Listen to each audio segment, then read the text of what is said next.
Good evening, everybody. A very warm welcome to another edition of Twitter Spaces from India Narrative. Uh, Today, our discussion will be about Bangladesh and specifically on Sheikh Hasina and how she can be the architect of shaping Bangladesh in the future. As we all know, Bangladesh is important for more reasons than one.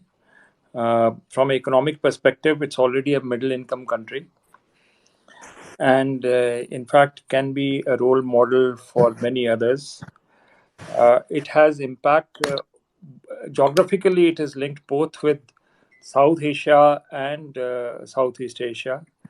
It is part of what is called the BBIN, which is Bangladesh, Bhutan, Bangladesh, India, Nepal corridor, if you like. And therefore, the future of Nepal, especially finding access to the sea, for example, a landlocked country like Nepal and Bhutan, for them, Bangladesh is vitally important as a corridor and as well as a market for their own prosperity. For India, obviously, I mean, the relation goes very deep and very organic and people to people oriented. The 1905 separation of Bengal, I think, was an artificial creation. So there is a natural bonding between the people of, let's say, our side, West Bengal, and today's Bangladesh. So there's a very, very deep cultural connect as well between India and Bangladesh. Bangladesh is also a bridge to Myanmar and Southeast Asia.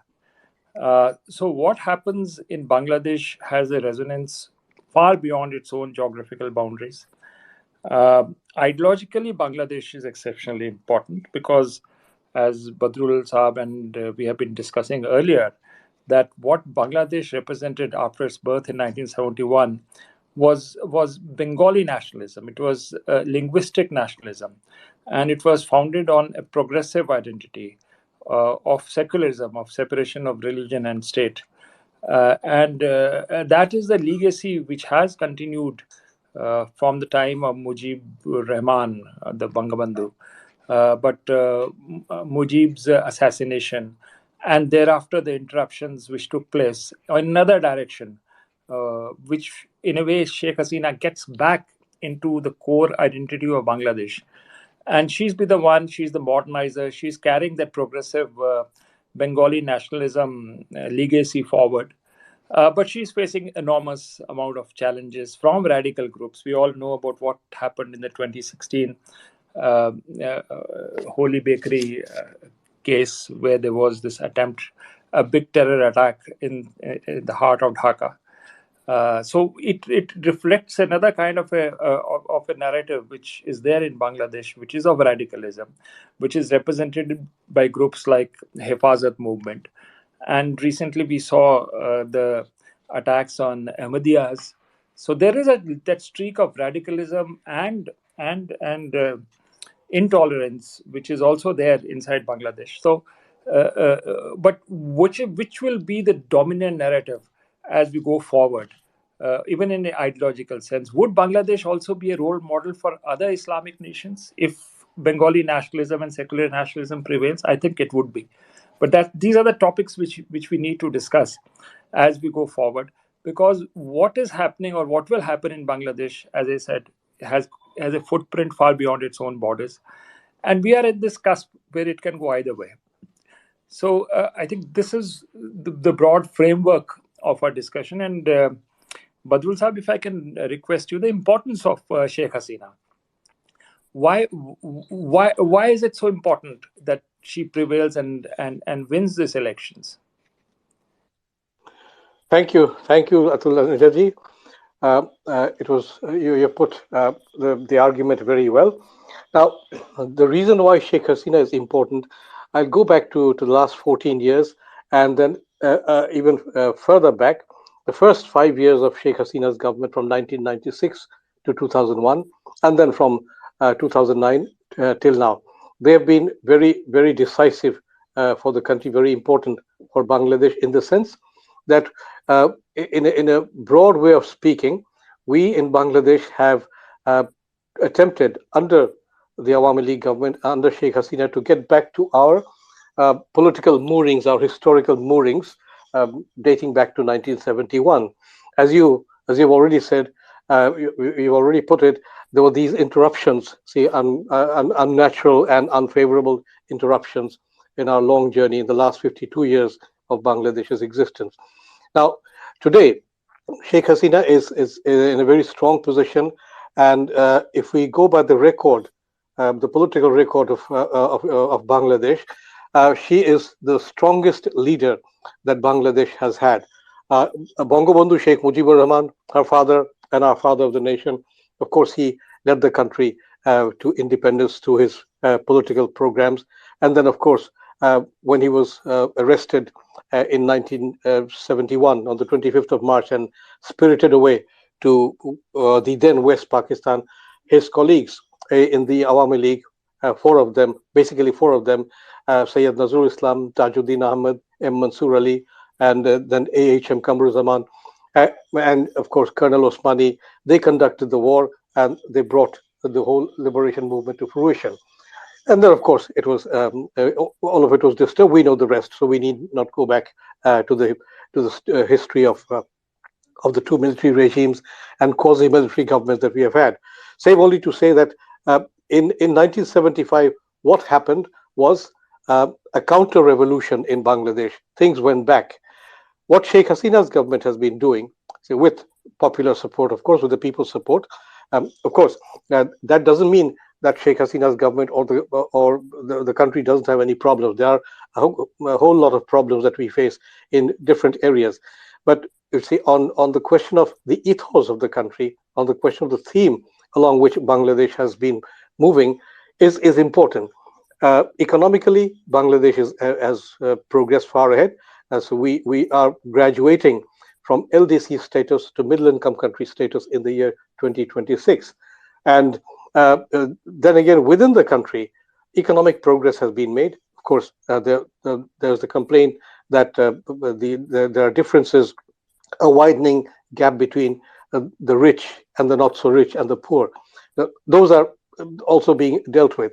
In the region of remittances, our workers who go to the Middle East every year annually and to other countries, Japan, Malaysia, and Indonesia and other places, for instance, they send their remittances. Our garment industry has been one of a big mainstay of the national economy, and all of this because of the incentives the government has provided to business in all these 14 years. I'm sorry, from the year 2009. So that is the economic one aspect of the issue of the face of Bangladesh we see today. Another aspect is which we have referred to is that the government has been trying to bring back secularism into the country. Now that is an area which has been running into problems because of the fact that in the constitution we still have these um, backward ideas such as religion, the majoritarian religion being the religion of the state, which was imposed on the country by one of our military rulers, the second one, General Hussein Muhammad Ershad, and the first military ruler, General Ziaur Rahman, with dictatorial fiat, he simply removed the concept of secularism and socialism from the constitution. Sheikh Hasina's government, the Awami League government, has been trying to get back to secularism, but that has not been an easy path because the growth of Muslim or Islamist radicalism has been so big, so huge that it will take time. Now, a lot of us in Bangladesh, we complain, we raise the question of why the Awami League, enjoying such a huge majority in parliament, has not been able to go back to secularism through constitutional amendments. But one has to look at the existing problems outside parliament, because these people, Atulji, you mentioned Hifazat-e-Islam and other Islamic groups, they have been very vocal, and they've been very vocal and very active. Again, at the same time, there are other political parties, for example, the Bangladesh Nationalist Party, which was formed by General Ziaur Rahman in 1978. So the BNP, or the Bangladesh Nationalist Party, is a right-wing political formation which is in alliance with these Islamic groups. So they hold a good deal of space in Bangladesh's political territory. So one has to deal with them also. So deal with them in the sense that uh, uh, politics has to evolve, re-evolve in Bangladesh if we wish to take Bangladesh back to where it was, back to the principles upon which it was founded in 1971. So politically, Sheikh Hasina's government is important, and if it wins the next election, we expect it to win the next election. We'll have more of an opportunity to uh, to sort of add substance to the collective struggle that we are making into taking Bangladesh back to its original form. So, and but then that means for the party, for Sheikh Hasina's government and the Awami League to win, they also have to take certain measures in the sense that people are encouraged, people are convinced that without, so if the Awami League is not there, if Sheikh Hasina is not there, then the country might have a whole host of new problems, because these people who are opposed to the Awami League, who are opposed to secular national politics, they will not miss any opportunity to take the country back to where it was. So we do not want that to happen. So for the time being, I'll stop here. Let's carry on with our other participants. Yeah. So, excellent points. I'm little concerned about the roots of radicalism in Bangladesh.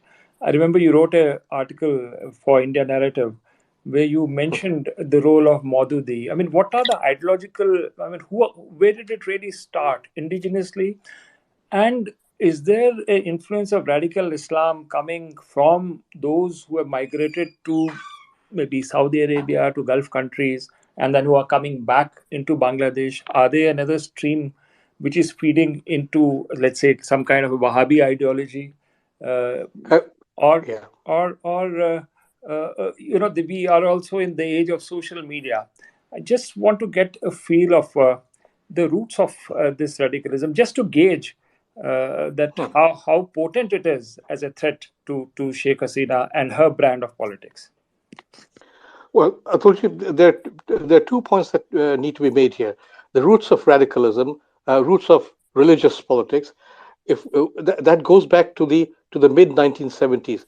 Now, when Bangladesh was liberated in December 1971, the government, the provisional government, we call it the Mujibnagar government, it decided publicly, it made a statement that four political parties would not be allowed to function, because of not only because of their collaboration with Pakistan, but also because of their insistence of their policy being based on religious factors. And these were the Muslim League, the Jamaat Islami, the Pakistan Democratic Party, and the Nizam Islam Party. But Hmm. then what happened after 1975? These political parties, which had actively opposed Bangladesh's liberation, these political parties and their leaders, they had actively opposed Bangladesh's liberation. But under General Ziaur Rahman's rule, there was this politics was made open for everybody. Now, the Zia regime propagated the notion, and his followers still do, that when the BNP and when General Zia opened politics to everyone, that was done in the interest of democracy. But that was not the case, because, say, on the pretext of an opening of a reopening of the political process, if we might put it that way, all these anti-liberation political parties, they came back they came back into the political process. So people like Maulana Maududi's followers, Professor Ghulam Azam of the Awami League, sorry, Professor Ghulam Azam of the Jamaat Islami, and other people who had been staunchly opposed, who had actively supported Pakistan in 1971, they came back, and that is something that usually does not happen in any other country. We don't expect the Nazis in Germany to come back to politics in Germany. Neither do we expect the Japanese militarists to return to politics in Japan. But in Bangladesh, it happened per courtesy of the military regimes. The first one by General Zia, second one by General Eshad. And in the times of in the government of Begum Khalida Zia from 2001 to 2006, a number of these uh, politicians who are on record as having opposed Bangladesh's independence, and not only opposed, they were instrumental in forming squads, death squads like the Al Badr and Al Shams by the Jamaat Islami, which are responsible for picking up and picking off Bengali intellectuals on the eve of liberation and even before that. So these people came back. So that is one. If we speak of the roots of radicalism, the original roots were planted during in the period from 1975 up to 1990, fundamentally during the regimes of General Zia and General Eshad, and carried on in the government of Begum Khalida Zia, when two Jamatis were ministers. Another Muslim League member, leading figure of the Muslim League, was a parliamentary advisor. Then, uh, then we come to the next point, which is whether people who travel to countries like Saudi Arabia, they come back home, and they begin to propagate a Wahhabi brand of Islam. Now that is very concerning for all of us. For example, if we look at if we observe the situation in Bangladesh lately, the government has initiated measures to construct 600 plus modern mosques. Now that is worrying because the money, the resources will basically come from Saudi Arabia. That shows the influence of that shows Wahhabi influence there. So we are concerned, uh, but then again, we also expect that beyond this step of constructing these model mosques, we will be able, the government will be able to move forward, and at a point will at sorry at a point will take us to a situation where we can build beyond mosques, for example, libraries, social welfare organizations. But the point is, yes, this Wahhabi factor has been rather important in the country, and has been rather important in the sense that it is a negative factor, and there have been preachers who have regularly preached against secular politics, in fact who have regularly preached against, say, other religions. Not all of them, but a handful. But see, in every society, it's always a handful of people who create problems. So these are the problems there. So first, see, the roots back to the politics post 1975, and then these people who travel to the Middle East and they come back. Not all of them, because most of them are workers. They need resources, financial resources for their families. But then there are people who are radicalized, and these people who are radicalized by Wahhabi Islam. I might add here that they are not to be spotted only in the Middle East. Even in Western countries like the UK and the USA, there are groups which are not only uh, uh, opposed opposed to the government, opposed to the very concept of Bangladesh, but which work in tandem with forces which would like to see nothing less than an Islamist government in the country. Thank you. Badrul Saab, great points. I just particular thread to uh, uh, Salim Samad. Salim ji is a well-known writer. He writes for India Narrative, and we are very grateful for his contributions. He has written in international publications. So he's a journalist, thinker, writer. So I think the right person to go to just to take this forward. Uh, Badrul Saab talked about the Wahhabi element coming in. There were indigenous roots which also were there. Uh, would you see a Pakistan factor coming into the radicalization in Bangladesh? I specifically remember editing your article just 2 days ago on the Rohingya and the links with the Lashkar-e-Taiba, etc., with the ARSA organization. So is that a thread as well, which needs to be explored in greater detail? The role of Pakistan post 71 in the radicalization of Bangladesh. Salim Saab, floor is yours. Thank you very much, Atulji. I want to I want to I want to add, or I want to go further where Said Badrul Hassan had mentioned about again the issues that you just addressed. First of all, let me explain. It is true that the Pakistan in 1971 or the 16th of December, it was a really humiliating defeat that they haven't forgotten. They Hmm. have not accommodated. I mean, they didn't realize. Dawn has last 16th of December on the Victory Day had clearly written a big, huge article saying that there is now it's time that Bangladesh should be understood what really happened in 1971. I don't want to go into that detail, but coming back to the Pakistani ghost is still looming on the shoulders of Bangladesh. That you cannot deny. I have written several articles. Hmm. I don't know how many. I mean, in the last 30 years, I have clearly mentioned the presence of ISI in Bangladesh, the presence of Al Qaeda in Bangladesh. I mean, you're talking about Islamic State, that the Holy Artisan restaurant that was attacked. That was an Islamic State. I mean, Yeah. the so-called Khalifa, the Caliphate, blah blah.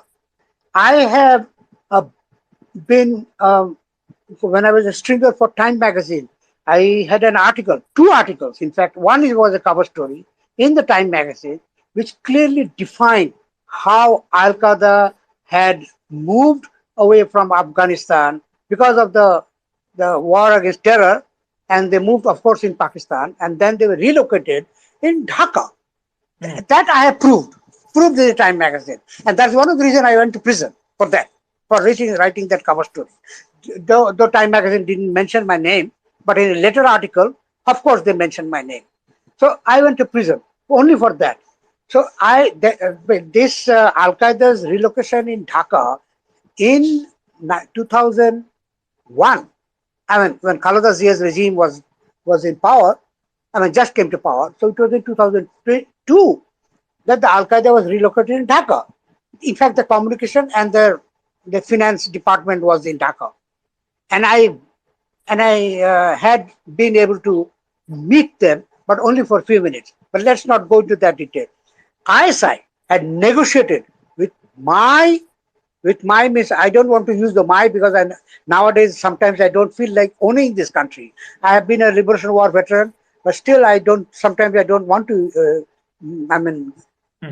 be a more nationalist than others. I mean, no, I don't want to be. I have seen that how by DGFI that the military intelligence had been negotiated with ISI that against certain protection money and of course other expenses, they have accepted that money, which is $6 million, which has been reported in the Time magazine, that has been given to Bangladesh to help relocate the Al Qaeda. So you can see that how ISI, how the Pakistan had been very actively inside the Bangladesh intelligence. They were very well. And don't blame Khaleda Zia for this. Of course, you can blame Khaleda Zia and her regime with Jamaat Islamic, but it was ISI and the military intelligence in Dhaka. So there, this is one area, and that Al Qaeda had to leave Bangladesh hastily when Sheikh Hasina, when of course the military intelligence, when the military took over the caretaker government. So that is another story. But again, ISI was even before 2001 in Bangladesh. It was much before that. ISI had been directly in Dhaka when General Zia came to power. That was in 2075, 2077. They were visibly in Bangladesh. Visibly. Why? They were helping several fronts. Number one is training, abetting, weaponizing the ULFA, the Assam Liberation Front, number one. Number two is the Mizo National Front, the MNF. So, number two. Number three is LTTTF, which is the Tupra Liberation Front. And of course, not this ARSA, but there was another organization which is a Rohingya organization. They had trained them, recruited them, trained them, given, provided weapons.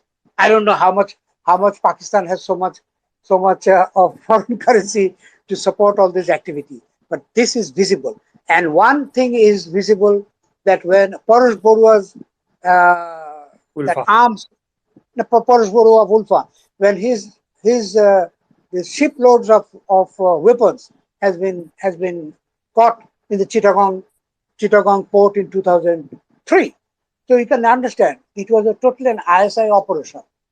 Bangladesh intelligence is not that smart to get weapons, buy weapons, and get the gun runners to send it to Bangladesh. It came out from Cambodia. So I have seen that visible presence in Bangladesh. I have even reported of ISI agent killing RAW's agent in Dhaka city. I have reported it. Nobody, Indian intelligence did not, or Indian embassy or the Indian government did not decline or deny, yes, my operative in Dhaka has been shot dead by ISI. So these are the few, they were hit and run between the two agencies, the RSI and the RAW in Dhaka. I'm not talking about other cities of rest of Bangladesh.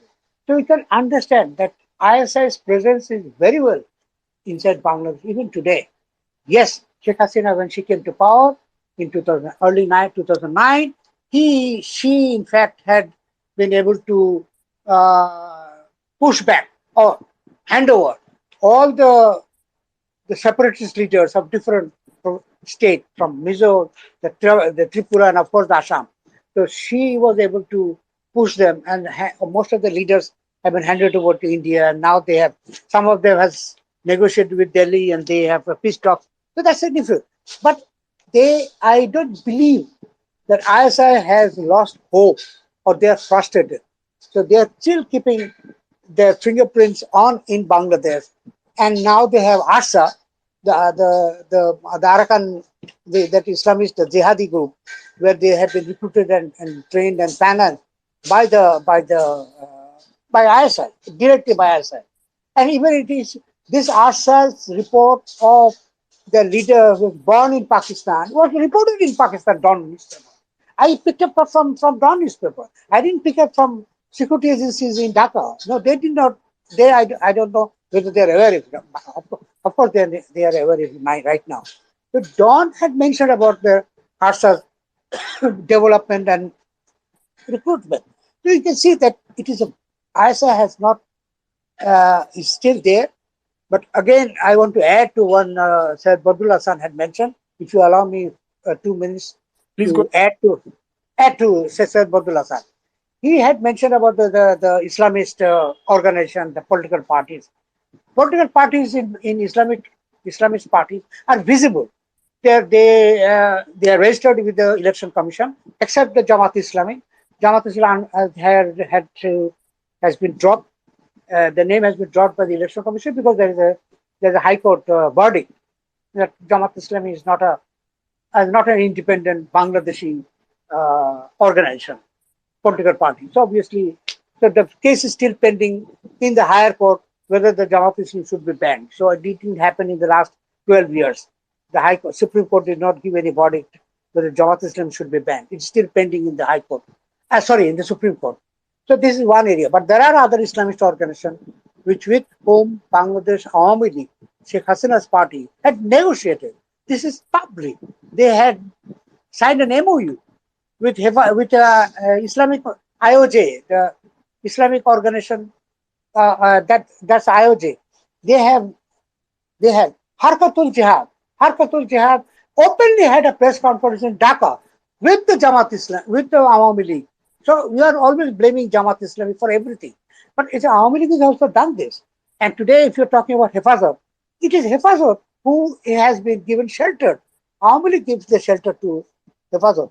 And once they were given shelter or given support, political support, and spiritual support, obviously they have had one two-step forward. They said, yes, you have to rewrite the textbook. Which textbook? The textbook which is being read or studied in the primary school. The millions of students who are in the primary school. Unfortunately, Hafazat's madrasas doesn't are not taught or read this primary school textbook. They have forced the government in the last how many 2 tenure, which is about 10 years, to amend or drop several pieces out of the textbook, which was written by Rabindranath Tagore, the who had been attributed for the national anthem at Bangladesh, and of course Rabindranath has credit to other and national anthems even in India and Sri Lanka. So I'm not going to get that part, but this has happened.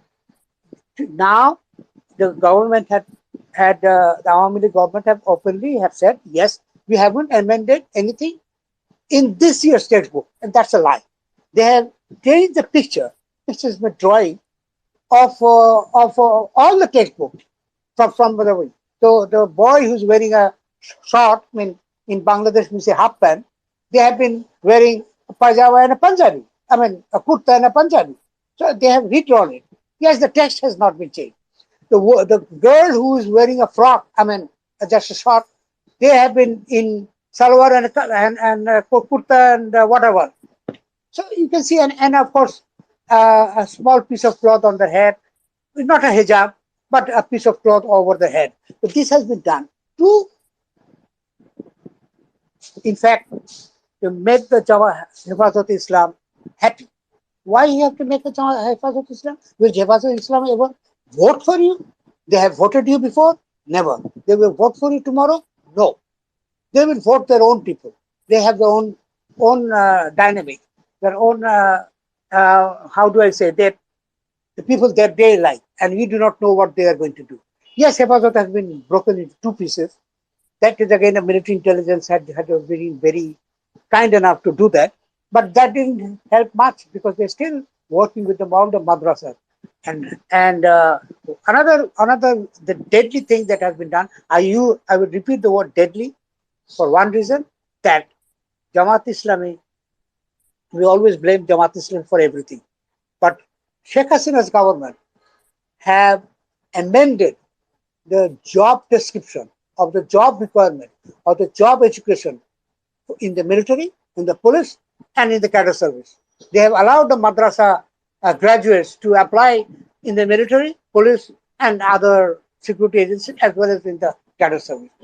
Badrullah sir is the right person to help me to I mean to say that yes, this has allowed thousands and thousands of tens of thousands of the madrasa graduates to join the military, join the police, join the cadre service, I mean the civil service, and join all the government sensitive departments. So they are already there for the last 10 years. So why blame point fingers to somebody, a party which has no voting power, which has said no registration with the election commission and Jamaat Islami. Jamaat Islami is obviously a pro-Pakistani. That I fully agree with Said Bharat. I also agree that Jamaat Islami's headquarters is in Pakistan. That they also don't deny. Jamaat Islami had opposed the liberation war, and not only opposed the liberation war, as Abdullah Hassan had mentioned, they also formed. They were sole responsible for recruiting the death squad called Al Badr, which is responsible or blamed for all the deaths of intellectuals. So that is already Badrul Hassan has addressed. But I am talking about other Islamic organizations which are very visible and they are given permission. And to end to this issue, that whenever the Islamist party, I'm not talking about Jamaat Islam, of course they are not allowed because they don't have a registration. But I'm talking about Wazat and other.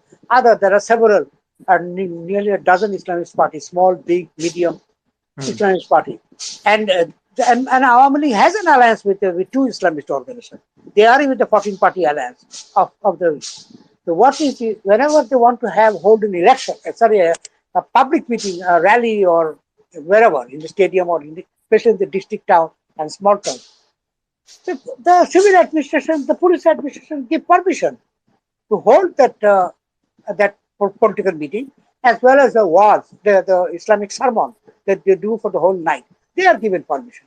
Whereas a cultural group or the theater group, they cannot organize their own theater even in their auditorium, in the theater hall. No, they cannot. They are not allowed because it's un-Islamic. They do not allow the cultural group. They don't allow Udichi to organize a cultural program outside Dhaka. I mean, in the small town, because the DC, the civil administration, the police administration allowed them. But they allowed the Islamist party to hold the election. I mean, sorry, the rallies and public meeting and this evangelic sermons that they do for the whole night, in fact. And of course, everybody has to pay for it, even if it is 100 rupees. Yeah. So I want to end here. Thank you very much. Thank you so much, Salim Saab. Lots of nuggets. What you said was gold dust, the detailing in which you went through. Broadly, if I could just sum up what you were saying, and this is very broad because there was very interesting details you went into, is that the pushback from Sheikh Hasina comes from 2009. That is pushback to the ISI. It'll be very interesting to know pushback in what form, because if the system and you talked about the military intelligence, etc., had been so deeply infiltrated by ISI elements, there must have been a massive purge inside the system in these apparatuses, which Sheikh Hasina would have carried out to have her brand of politics to dominate. Though, as I understand from you, that it's still a unfinished task, and there are many radical elements in Bangladesh. You mentioned about Harkat being Hifazat being a very important major one at that, and many small parties are there, and partly it has there's been a attempt to negotiate deals with these parties, which actually, frankly, from the outside, it is natural that you use a combination of instruments, from force onwards to, and when you think you dominate the terrain, you probably go in for negotiations and cut out deals. This is something which may be unfortunate, but I think this is normal. But the point remains: what is the status now? Uh, has ISI in Pakistan been irreversibly weakened in Bangladesh, or still this is an unfinished task and it can go either way? What are the balance of forces now between Islamists and the Sheikh Hasina's brand of politics? What is the dominant discourse internally? And what I could gather from you that it's an unfinished task. So if Sheikh Hasina wins for another term, then that would have to be addressed, because the kernel of radicalism has in no way been extinguished, though the secular part seems to be dominant. But I'm not sure about that. So has ISI influence and the radical influence been weakened irreversibly, or can it come back? That would be one question, one assessment, which would be required at this stage. And Salim Sahib, if you could just, what's the balance of forces here? Which is the discourse which is dominating, and by what margin? If you could just some thoughts on that. Yeah, thank you again. Also, you have given me tons of queries. I don't know whether you could understand that you have given me a tons of queries. No, Okay. No. First, I mean, I'm going to catch. I mean, I'm going to several words or phrases that you have mentioned. I'm not possibly will not be able to address everything. So what happened was, number one is first thing is first is the purge. Let's talk about the purge. yeah. By the time, of course, these 10 years, I mean, 14 years, those officers are what happened was, you're talking about purge. Yes, there was a purge, and of course, they have been prematurely uh, relieved from the military, but they have not been punished. They have not been punished. So that Mhm. is the. So if you're talking about purge, yes, there was a purge. Then you ask me the second question: have they been punished? No, they have not been punished. They're still independent citizens because there was no investigation. So if you do not have an investigation, so how can you punish them? So this is one area. So, and I still believe, even they as a retired officer or a retired person, or maybe now they are half bloody civilian, their connection with the ISI possibly is still active. That's what I. I mean, you cannot see. I have a relationship with India narrative, and I stop writing for you, or I start. I mean, participating with you doesn't mean that I have lost connection with you. That's what how I can explain. This number one. Number two is ISI. ISI means Rawalpindi. Rawalpindi, the general headquarters of the Pakistan Army in Rawalpindi, have not forgotten the humiliating defeat in Pakistan. This has been mentioned several times by retired True. officers who are prisoners of war in Pakistan. So they have written this themselves, hundreds of pieces. And some of the pieces of majority of the pieces we couldn't read because they were in Urdu. But those who were published in English, yes, I have been able to access many of those articles, many of their books, and they have not forgotten what has happened in 1971. So this is this uh, humility defeat has not been forgotten. So they will definitely want to punish. And remember, they are not punishing Bangladesh; they want to punish India. So whatever activities you see, have heard about the ULFA, the TNLF, I mean LTTF of Tripura or the Mizo National Front or whatever, and you have previously heard about the Nagas and other who have been sheltered in Dhaka during the Pakistan regime. But they haven't stopped. So you can even imagine that this tenure from Zia Rahman, who in fact that was the time when General Zia Rahman's regime from 70, let's say from 76, when he fully became the head of state in 1976, which is post Mujib's assassination. He became, that was the time when in 1977 officially ISI, according to retired ISI officials that they have written sketchy information about what the operatives working in Bangladesh, this covert operation. So they have mentioned about 1977. So this is one area they are possibly not weak. They may be weakened, but they are not weak. That's what I understand about Yeah. the ISI. And of course, there are sympathizers. Obviously, you can get. And what is the most important thing that you have to understand, or the audience that is today listening to us, that ISI was blamed for money laundering by the American. Openly happened. I think you are aware of that. After during the this war against terror, Pakistan has been directly been pinned for money laundering. The ISI had to stop giving funding to the different Indian separatist groups in Bangladesh. So what they have done with that money? They have bought commercial space in Bangladesh. There are at least a dozen of the commercial buildings, the commercial enterprise, which is owned by the funded by ISI, but owned by ULFA. So those buildings they haven't not taken it by their in their luggage or in their they cannot take it by the pocket. So those buildings are still alive, active. Of course, the ownership has changed. So you can see that they have spent money. They have bought buildings. They have bought commercial space. They have even bought car selling companies. They're selling second-hand car, used car from Japan. So there were two shops in inside Dhaka. There were several business enterprise. There was a big courier service, which is now one of the largest courier service, which has been taken over by another company. So we don't blame. So it was funded by ISI. So you can see that the ISI still have the properties, of course, could not be bought under the name of ULFA or the ULFA leaders or whoever. And of course, the ISI cannot have registered their building or the commercial enterprise with the government. So Bangladeshi had been involved. And those Bangladeshi incidentally are not military. They were civilians.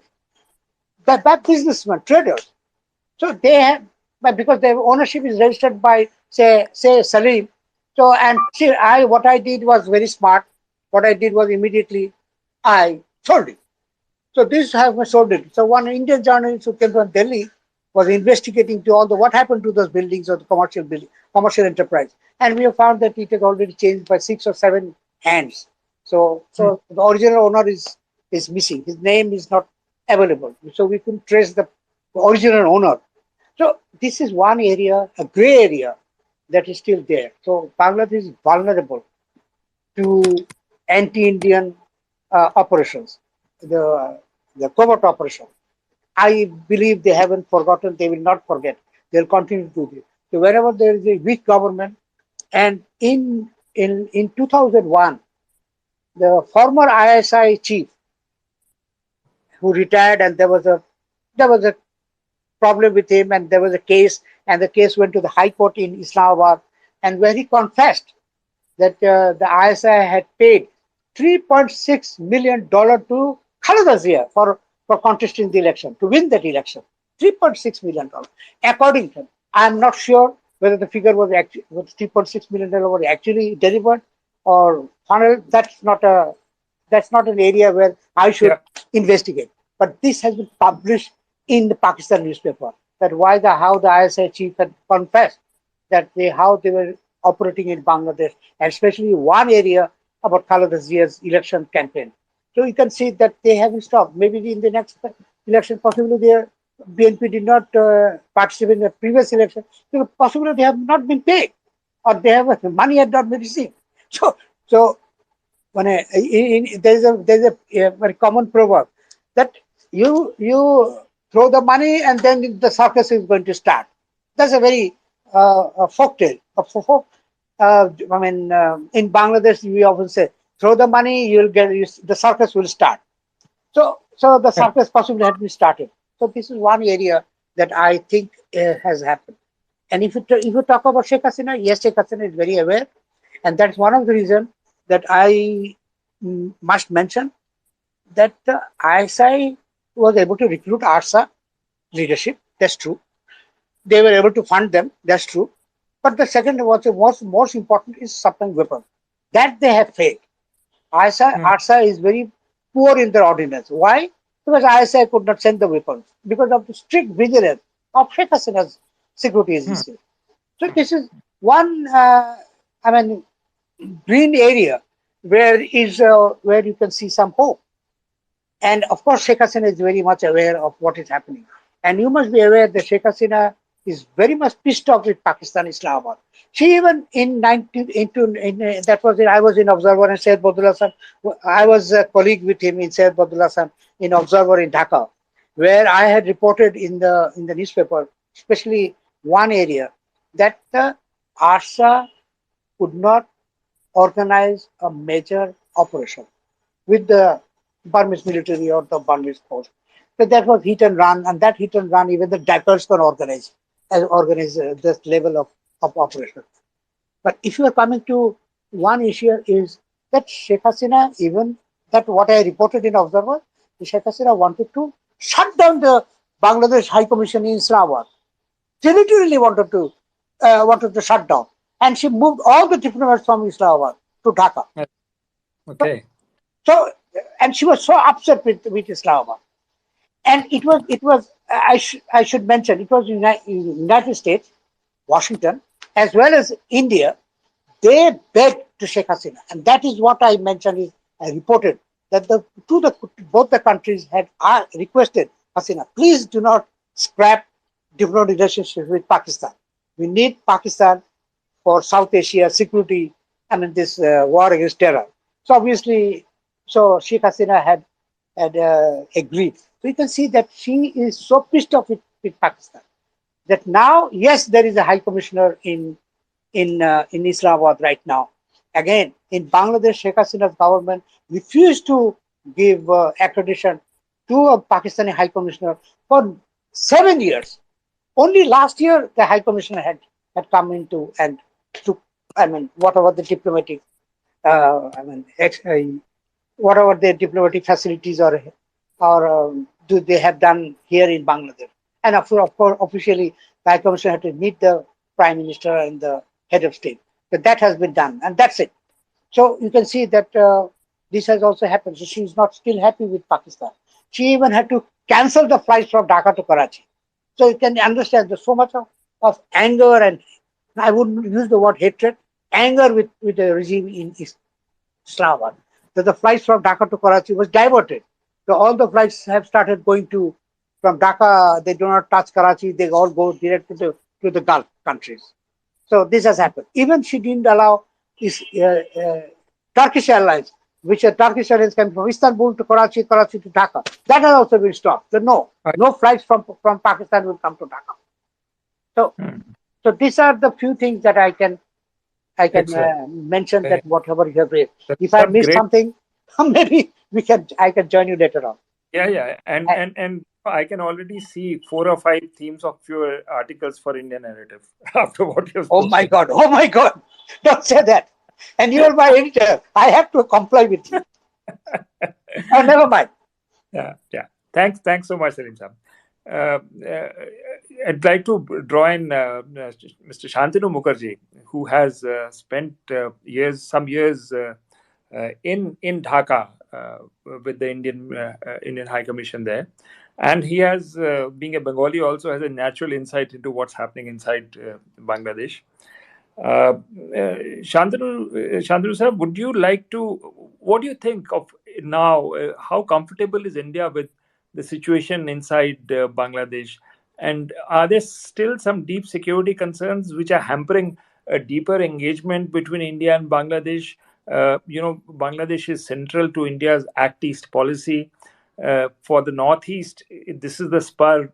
Your access to Chittagong and maybe new ports like Matarbari, which are coming up, is so vital. But are we in a position now to take that forward and go whole hog into the next level of engagement with Bangladesh, which would be deeply economic and strategic? Mr. Shantanu Mukherjee, your thoughts, please. Thank you, Mr. Aneja.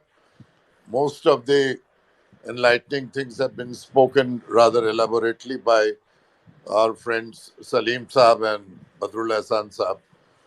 The issues have been addressed. But your query here is very specific about the role of India. Mr. Salim, in the passing, mentioned that Bangladesh security or agency is not very smart. Nevertheless, I personally feel, as an old intelligence hand, that India and Bangladesh have got a very robust mechanism of intelligence cooperation and exchange of intelligence. I do not have any concrete evidence to prove having retired from the service. But yet, as an observer and a Bangladesh watcher, I'm sure that both are holding hands. But given the present fragile situation and ISI upping the ante or trying to do that time and again, it is more imperative on part of India to be more vigorous and more visible to foil all the ISI plans to neutralize whatever India and Bangladesh are jointly doing. In this connection, ISI has got twofold objectives. Number one, geopolitically, it would never like India and Bangladesh to come closer, particularly ahead of the elections. It will try to sabotage. It will wage an aggressive psychological warfare, inserting a lot of media campaign stuff in the press and the electronic media. It will do whatever it possible. ISI has been much discussed by the two previous speakers here, and very rightly so. The relationship between Bangladesh and Pakistan is very delicate. Sheikh Hasina, having ruled Bangladesh with quite dexterity for the last 19 years, 14 years in a row, and 5 years before from 1996 to 2001, understands, and you see, there had been a lot of tumultuous relations between Bangladesh and Pakistan on the diplomatic front. There had been umpteen cases of declaring Pakistani diplomats as persona non grata, as well as the shutting down of the missions that Salim Saab outlined. Now, why so? Because Bangladesh had got concrete evidence that to target India, just I said about the twofold objectives, is to try to destabilize India's security interests. Number one, by trying to shelter the Nagas, the MNF, the Kuki insurgents, the Manipuri ones, Ulfa in particular, everything.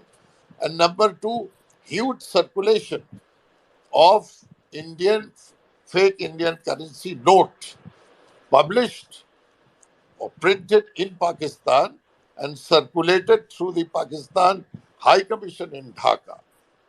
People had the knowledgeable sources had quite concrete evidence to these effect.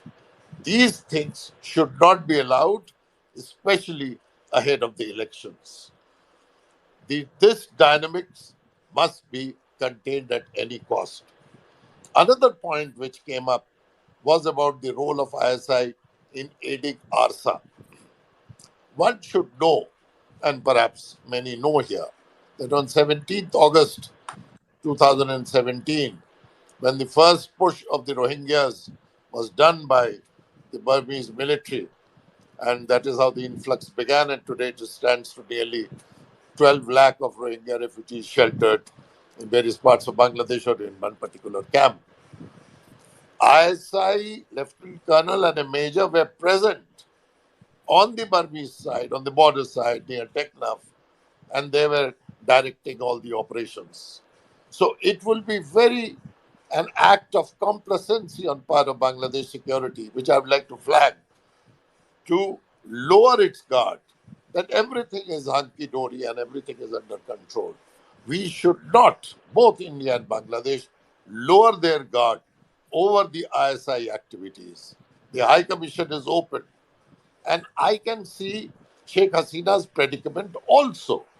She has ruled for so many years, and now, after having completed 50 years as an independent country, 2021, it was celebrated with great fanfare and almost coincided with 100 years of Sheikh Mujib's birth anniversary. And there, in that case, it is in a transitional stage from an ordinary country and as an independent country, and she would perhaps like to display an astute sense of statesmanship. She has got international considerations as well. So, not to visit Pakistan and not to allow any flights, even if she does not want, perhaps has to be taken into account. Because it's Bangladesh, as your topic of discussion title says, what is the importance of Sheikh Hasina's government in shaping Bangladesh future? The future also includes not only the domestic security concerns, but also an international image. It takes pride in building on its own the Padma Bridge.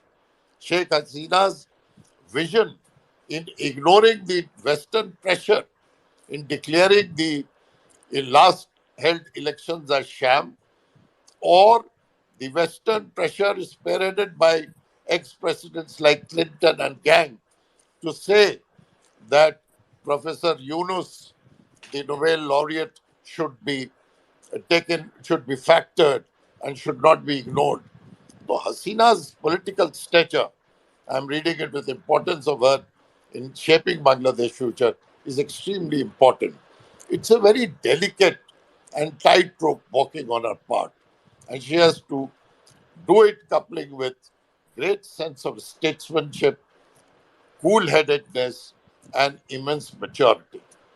Never, having said this, the role of ISI and the Pakistani attempts should not be underestimated. That we are in control. That is very damaging. And that is where Mr. Aneja mentioned about India's role. It has to.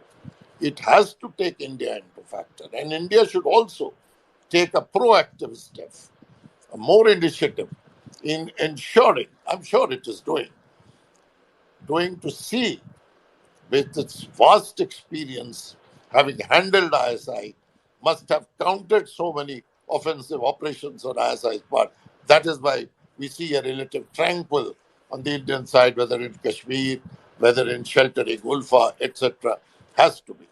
The repeat of Khalida Zia's regime attempts when all the Ulfa transited through Dhaka airport in the 90s and the late 80s and using Gulf Air, etc., sheltering them near Baitul Mukarram, aiding them through Madrasa and other funding, and sending them to Pakistan side for training, and then they come back and strike at Indian security interests. These things should not be allowed to recur. Another thing which I would like to caution is that there are multiple pro Pakistan and pro ISI elements who are being funded and harbored outside the Bangladesh frontiers. Say in London, Sheikh Hasina's biggest adversary, Tariq Rahman, is very much there. And who is funding? Who is funding the rhetorics of BNP ahead of the elections here? And they are very acrimonious in tenor and syntax. So some force is there which needs to be identified.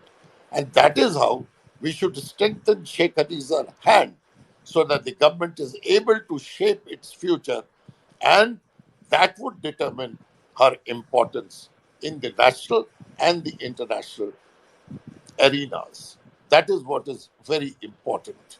So I would reiterate the complacency or lowering of guards, the vigilance.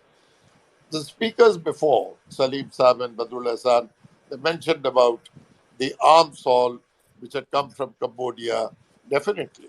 I mentioned about Tariq Rahman, and there you see he is wanted in a case. In the same year, in 2004, in the month of August, if I'm not mistaken, there was a grenade attack on her. Many died there. So all these are not coincidence. Pakistan, as Mr. Salim has rightly said, hasn't forgotten at all the dismemberment of its eastern flank, and it will always try to avenge. It may not exceed in its nefarious plans, but it would continue to do so. And the moment we sort of lower our vigilance, it might succeed. It might succeed. There are very less chances. But the caveat is that we should continue to up our antenna to do that. It will not. Another thing we should remember during Khalida's last rule till 2006, there where the DGFI was mentioned here by the previous speaker, and the distinguished gentleman said that the DGFI was hand in glove with ISI. Yes, of course they were working in tandem. So we now see, like Jamaat-e-Islami stands defranchised, but the Jamaat elements, anti-India elements, anti-secular elements, they are living with their head high. Some elements in Hifazat, some people even say that the radical elements have been able to infiltrate some, some of them into the ruling party. So that is where the role of intelligence comes, to identify them and to do a purge so that there is no nexus between the government machinery bodies and the forces inimical to the security interests of Bangladesh. I hope I was able to make some sense in my statements here. Thank you, Mr. Raneja, for listening to me. Thank you very much. Shantanu Saab, excellent points. We cannot lower our guard. I mean, it cannot be reinforced more strongly than what you have said. And the need for extensive intelligence to intelligence collaboration, it needs to be further strengthened so that the dominance of a secular narrative prevails and we can undermine whatever attempts ISI and Pakistan tries to make and will try to make, so that the dominance is complete and so that the track opens for further economic and people to people and cultural cooperation. But this is a must of not lowering our guard. Completely agree with you, Shantanu Saab. I go to Vice Admiral Sheikh Hasina, who has joined us. I thought I'll just take this opportunity to get his thoughts on how should we, the military to military relationship India and Bangladesh. What do you make of it? Does that need to be intensified? Have we really carried forward that legacy? I mean, when one sees of the Chinese-Saudi war, one of the very important acts was the attack by the Indian Navy on Karachi. You know, decimated the morale of the Pakistan military and led finally to the surrender of Dhaka. But frankly, have we carried forward that kind of momentum of what we had with the Mukti Bahini at that time, with the Bangladesh armed forces? And do you think we need to work on that track as well, apart from the intelligence track, which Shantanu Mukherjee had mentioned about? Admiral Sinha, your thoughts? Well, thank you, Atulji, for getting me on this. And I saw this subject and I said, it is very dear to my heart. And therefore, I have barged in, gate crashed, if you like. No, you're But very well. I'm quite, very happy to, hear Badrul Sahab and Saeed Sahab and my very dear friend and my brother Shantanu, the points they have made. That actually leaves one aspect, and possibly an as important an aspect, is the military. To be very frank, Atulji, my sense is every time that I visit Bangladesh and when I meet, and we have had some very distinguished course mates who did our National Defense College and staff colleges. I get a sense that there is a division of thought even within the armed forces, just like it is in the intelligence wing. That there are some officers who are still particularly the ones who are left over from the Pakistan Navy, Pakistan Armed Forces. They have all retired, but they do have a lot of influence on the younger lot. So I think there is a possibility. I see there is a big avenue for the Indian Armed Forces to increase their intense sort of relationship with Bangladesh, which is right now uh, to some extent there are two rumblers, if you like. They are not really speed breakers, but they are the smaller strip varieties. And one is the influence of the Pakistan armed forces on the Bangladesh armed forces. To what extent, I wouldn't like to make any hazard any guess, but there is a fair amount. Particularly the officers who go for their courses in Pakistan, defense college course and staff college and junior command course. Certainly, they like to follow the similar sort of lineage and similar processes in their own armed forces. So that is one hurdle. The second hurdle that I find is the Chinese influence on the armed forces, because of the weapon systems being Chinese, most of it, and China still going ahead with a lot of work. So I think that I must give it to the Honorable Prime Minister Sheikh Hasina, who what she has done for Bangladesh is here for whole world to see. And I think her being here and giving a helping hand to her is extremely important. And I think we as neighbors and those who helped Bangladesh become independent, all armed forces, intelligence, and whole lot of other people, civil society, we must continue to give as much support as can be given from a neighboring country. I think he's made one very important, in fact, two very important points. One, of course, is he's flagged the Chinese role and the greater sort of interaction between the Bangladesh armed forces and the Chinese armed forces. That's the PLA. And if I recall, I think there are three submarines, or if not more, which Bangladesh has bought from China. And when you buy submarines, you also get technical support, and you therefore have this possibility of giving openings for greater penetration into the security apparatus. So I think that's one thing which Admiral Sinha has brought into focus. And I think the second important point is that the level of interaction. He talked about the interaction at a senior level, at the National Defense College level. But I was just wondering if we need more interaction at the lower levels of training as well, in the National Defense Academy and the Indian Military Academy. Should there be a need for more interaction and more cadets coming from Bangladesh into India, given in tune with our history and our past of the 71 war. I think possibly it's important that those aspects are also looked afresh. so that there is an intense engagement of the systems in all spheres, including the military. Uh, so I think we need to shift tracks a bit from intelligence and the military to the economic. And Badrul Sahab, I'll come to you now before we open it to the rest to the audience. Uh, Sheikh Hasina has been a modernizer. We started at this discussion by saying that and she has played a big role in transitioning Bangladesh from a LDC to a middle income country. Uh, do you think this modernization which she's carrying on, building of infrastructure, we have this new diesel pipeline coming from India, development of northern Bangladesh, uh, garment industry doing well under her. But is that enough for to shore up her popularity as a modernizer, as a progressive leader, or something more needs to be done on the economic track?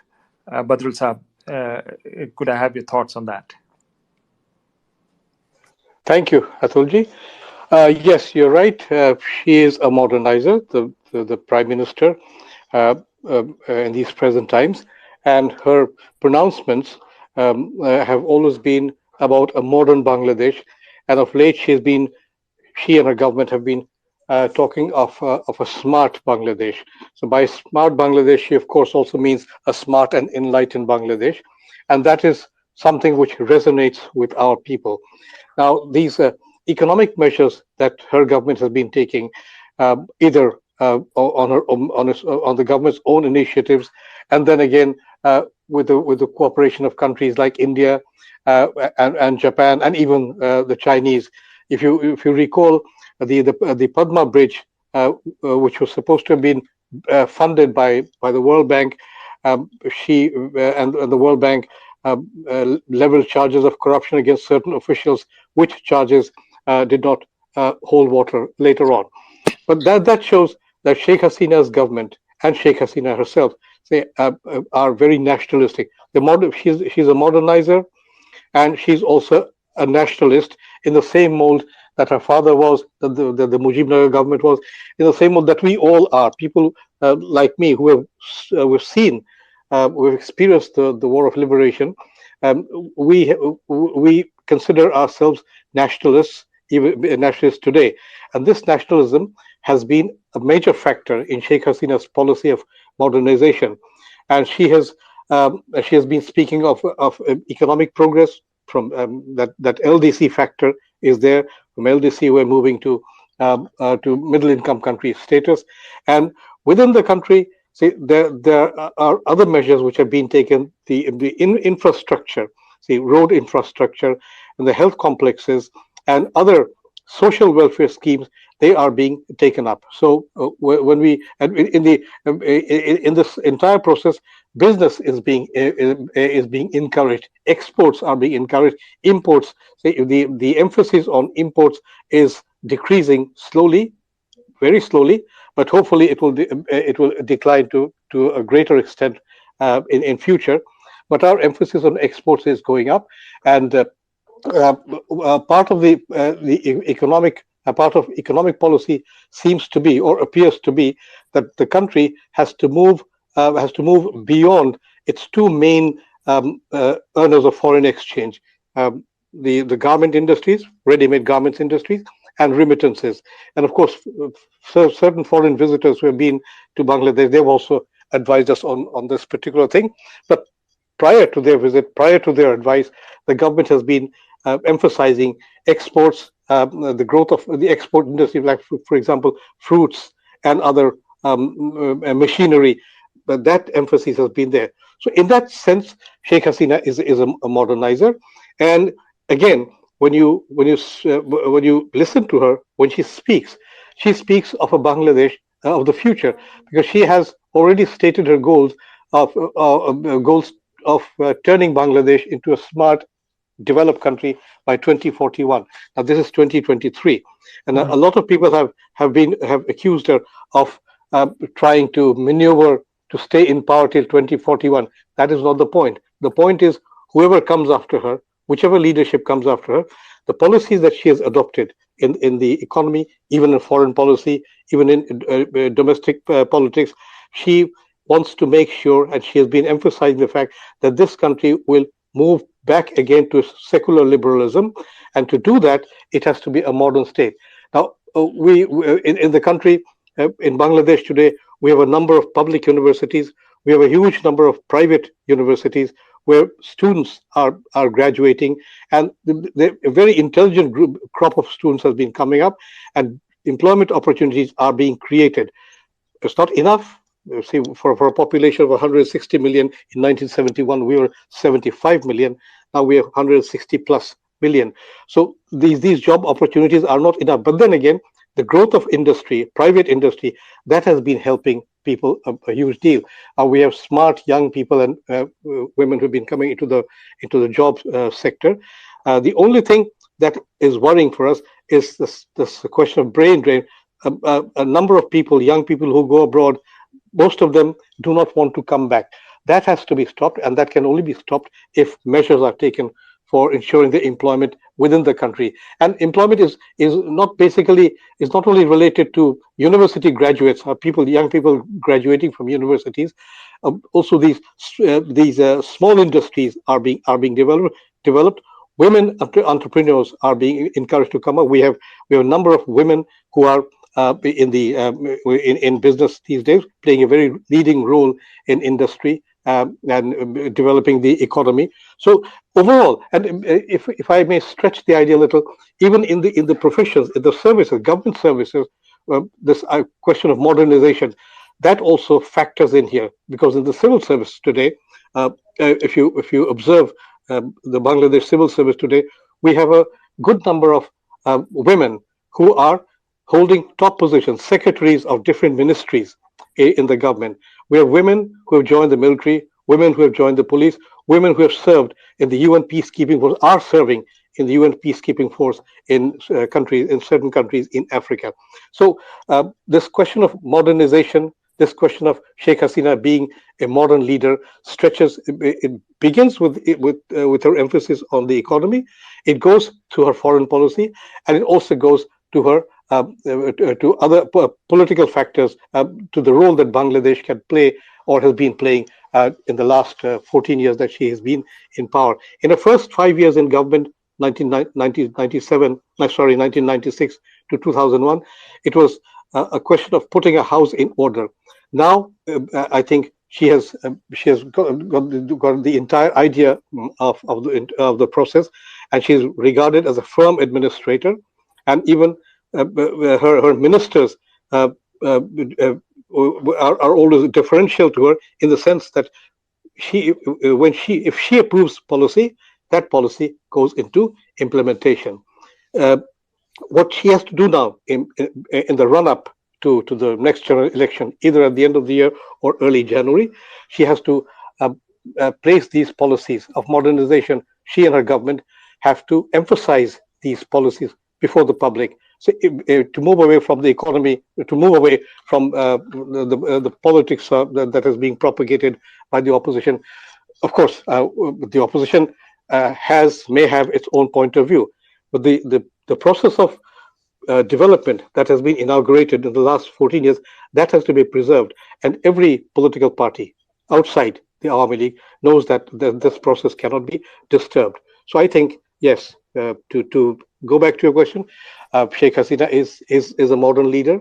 She she leads a government which is focused on modernization, which is focused on the future, and if it can come out of the circle of Islamic radicalism, fundamentalism.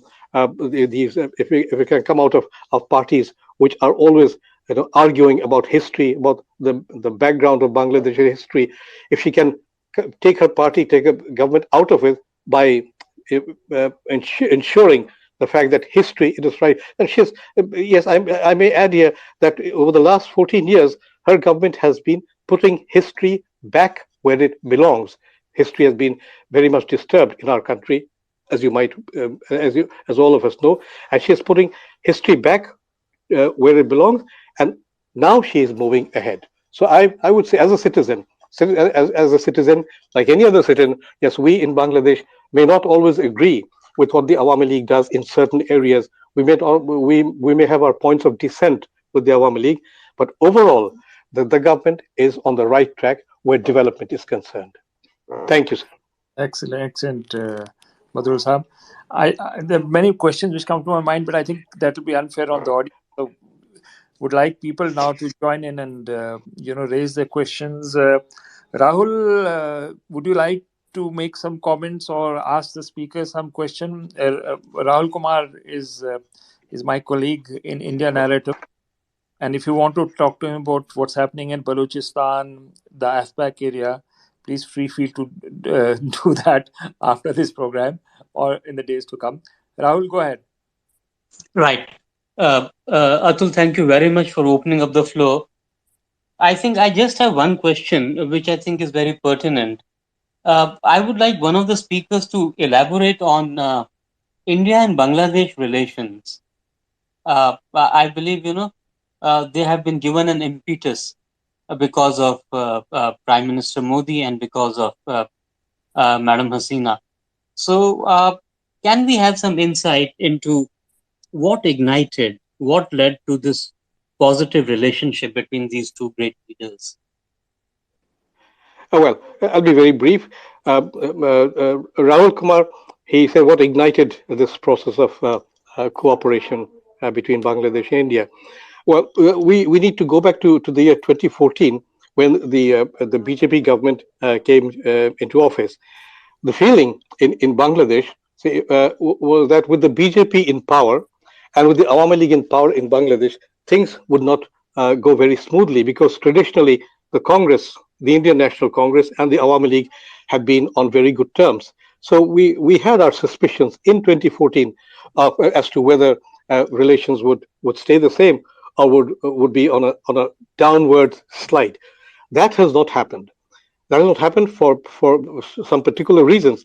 The fact that after Mr. Modi and his government came into office, they they offered the hand of friendship. They're very clear in their view that relations, foreign affairs, will, insofar as Bangladesh was concerned, would remain where it was. In fact, the Indian government took it a few steps further when Mr. Modi and his government presided over the ratification of the land boundary agreement. And if we recall, the land boundary agreement was signed by Prime Ministers Indira Gandhi and Sheikh Mujibur Rahman in 1974. The Bangladesh Parliament had ratified the deal in that very year, but the Indian side did not ratify. So when Mr. Modi's government ratified it, that was seen as a positive step. And in the years since 2014, relations between the links between Prime Minister Modi and Prime Minister Sheikh Hasina have been very cordial, and they have cooperated. The two prime ministers, the two governments have cooperated in virtually every international forum. The only problem, see, if we since the question of cooperation, when we talk of cooperation, these confidence building measures taken by India and also by Bangladesh, checking cross-border terrorism and dealing with extradition. One of these assassins of Bangabandhu, Sheikh Mujibur Rahman, he was nabbed in India. He was handed over to Bangladesh. These confidence building measures have helped. And of course, the economic cooperation is always there. So, but one problem one issue that remains to be resolved is the question of the sharing of the Teesta waters. Now, in 2011, when then Prime Minister Manmohan Singh, he visited Dhaka, and Ms. Mamata Banerjee, the newly elected Chief Minister of West Bengal, was supposed to join him, but she backed out at the last moment. And since that time, the Teesta waters issue has remained. So in Bangladesh, the expectation is still there that the Modi government, the BJP, the union government, will be able to persuade the West Bengal state government into coming into a deal, into a situation where India, Delhi, can negotiate with Dhaka over the Teesta waters issue. But otherwise, I think relations are excellent now, and these relations should be maintained. At the same time, for India, the Indian government should also uh, uh, play its role in a way that it is not seen by people in Bangladesh or outside Bangladesh as that of a big brother, as I mean, in the sense that people should not think that the Indian government is playing a role which is that of a dominant nation state over a smaller state. That has not happened so far, but I think this relationship could be built up, could be developed, could evolve even more on a state-to-state basis. About the Tista waters, the Prime Minister, our Prime Minister, Sheikh Hasina, is very on good terms with Ms. Mamata Banerjee, and mangoes and hilsas are sent to Ms. Banerjee every now and then. But the government also realizes that it is a matter which needs to be dealt with first by the union government and the state government of West Bengal. After that, the two governments will need to negotiate. So I think we are on a right track. The relations between India and right the traditional bonds of friendship that have always united these two countries since 1971, if not before. That these have been maintained. So the fact that the BJP government is there with its own brand of politics, and that the Awami League government is in Bangladesh with its own brand of politics, has not affected ties between Delhi and Dhaka. Thank you. Badrul Sahab, thank you very much. I think it is very important to kind of reinforce again and again that the relations between the two countries have been vastly improving. You know, from what you said, I'm actually encouraged to expand this further because you spoke a bit about India being looked upon as a big brother in the region. So I want to expand it to South Asia now. Do you think between India and Bangladesh, the way we seem to be going in terms of diplomatic relations and also trade and cooperation and connectivity, do you think this bilateral model, in a way, can pave the way for better integration between the rest of the South Asian nations? And I'm keeping Pakistan out. I think so. Yes. I mean, what the nature of relations between India and Bangladesh will certainly encourage the growth of a broader framework of relations among the countries in the region. You said you've left Pakistan out for understandable reasons. That's a whole different kettle of fish altogether. But yes, with India and Bangladesh cooperating as in the way they have cooperated so far, this spirit of cooperation can be expanded to cover countries like Sri Lanka, Nepal, Bhutan, and I might add, maybe at some point Myanmar too, because the Bangladesh government has always been hopeful. It's still hopeful that the Indian government will be able to exert its influence on Myanmar in taking back the Rohingya refugees. So yes, this is there, and what could be done as a citizen of Bangladesh? That's my uh, obviously my own point of view. India, Bangladesh, and relations can broaden out to include the countries that I've mentioned, and perhaps a new regional organization. A new, apart from SARC, SARC is a dead fish. So a new regional organization can comprise these countries: India, Bangladesh, Sri Lanka, Nepal, Bhutan, and perhaps, just perhaps, Myanmar. It all depends on how the situation in Myanmar pans out. I think that would be very helpful for in the development of in the development in the political and by extension economic development of South Asia. Thank you. Excellent points, Badrul Sahab. I think we already have BIMSTEC, and SARC seems to be an old story, and perhaps will be a forgotten story. But BIMSTEC is very much alive. We also have Yeah. BBN, Bhutan, Bangladesh, India, Right. Nepal. I'm tempted to call Navita Srikanth here. She's been an expert on Nepal and has been studying this, with a microscope from that end as well. Navita, just on BBIN, I know you said that you want to be a listener and not a speaker, but when it comes to this one, I had to sort of knock on your door. Thank you, Atul. Good evening, everyone. Definitely, I'm just a listener because with such esteemed speakers, my little experience really stands nowhere. But Rahul, Atul, if I can just touch upon two important aspects which are very close to my heart because I've been following South Asia neighborhood fast and Nepal and Afghanistan very closely, and Bangladesh, of course, since about a year. So that South Asia is really West envy, and that is not just because of India, but it is because of India and Bangladesh. So that's the first point, that South Asia is West envy, and because it's India and Bangladesh together, and that must hold for really for times to come. And the credit really goes to PM Modi and PM Hasina, both interestingly, that the times that we are living in, they share the same vision or the same principles, from modernization to nationalism to secularism and socialism. Both are equally blending it in their roadmap that they are carving through, and it's working well.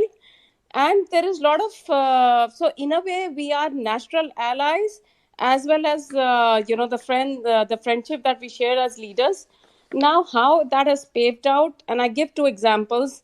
I'm a development expert who was at the World Bank as well, that both beat on the Padma, how World Bank faced a setback, and really PM Hasina, I must actually really congratulate. That's what I always say, that I congratulate Bangladesh and PM Hasina for Padma and how they came around Padma.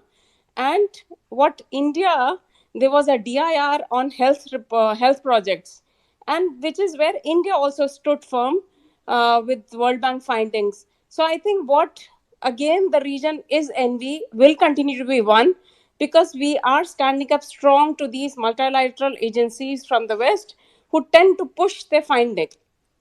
So, my other point which I want to make is that given the two economies are doing so well, you often see the narrative which comes and hits the two countries is again on the democracy, backsliding democracy or backsliding human rights. And I think this is where the two countries need to really work together, to stand together, to push back and say, hello, there's nothing wrong in our countries, we are doing well. So I do see a lot of collaboration on narratives going forward. We do definitely wish to see PM Modi and PM Hasina coming back with the next round of general elections. But more importantly, that this coming delicate year, sensitive year, a more shared narrative building, and for the right reasons, to spread the right messages, that the world sees the two sides of the situation. And last but not the least, on the trade cooperation connectivity, Nepal is a key partner which Bangladesh has been looking at since. I can talk about the Nadi conference, which happened in Guwahati last year, where FM Momen actually specifically said that we are very keen to collaborate with Nepal on green energy, and we hope India will facilitate. So there is a very clear expectation on that front, and things have started moving. But definitely India should play here a very stronger and a very quick role, because Bangladesh really needs is more energy and clean energy, and they are counting on a larger chunk from Nepal. So this is where, Atul, Yeah, yeah. all rest. Thanks, Navita. Thanks. And I think that point which you By made. the way, assuming Yes, Sanjay. Atul has no objection to my butting in responding to what Navita has just highlighted and Rahul stated a little back Yes. about cooperation and other countries following it in South Asia. Why is the reason and when was it ignited? In my view, Badrullah San Sahib has already uh, told us about, enlightened us about it. Now, the cooperation, we are all stressing about government to government without being seen India as a big brother. And What I would say that beyond governments, people to people contact between India and Bangladesh is much more important. That will strengthen the hands of Prime Minister Sheikh Hasina and Prime Minister Modi, who have gone out of the ambit also to keep the relations very warm, cordial, and absolutely on a very strong footing.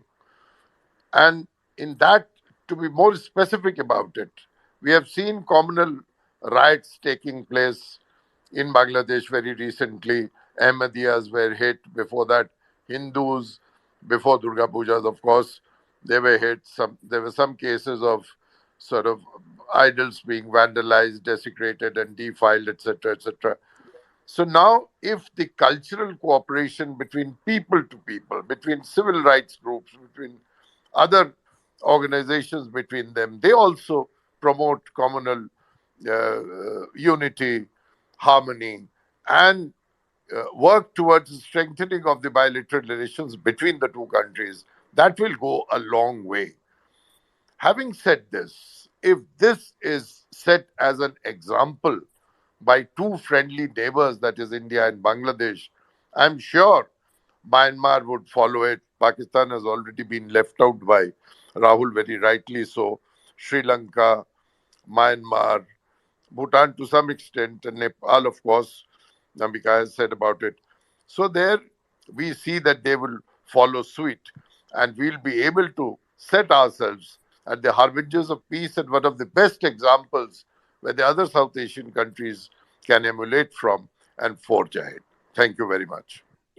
If that's the case, then thank you so much for such a lively discussion, Badrul Saab, Salim Saab, uh, Admiral Sinha, Navita, and my colleagues Rahul, uh, Atit, and Pintu and Anuj. So who are there in the background and doing such a fabulous job that this could go on uninterrupted. So thank you very much. And Navita will meet again and it broader with friends from Nepal as well and from Bhutan. And All thank you, Atulji. Atulji, thank you, and India Narrative, for this very enlightening discussion today. Right. thank you so much, Badrul And Saab. Salim Saab, thank you for injecting that passion, which only a journalist can. So, I think. Okay, right then. Have a very good night and hope to see you soon. Thank you very much and have a good night. You too. Bye for now. Bye bye. Bye, everyone.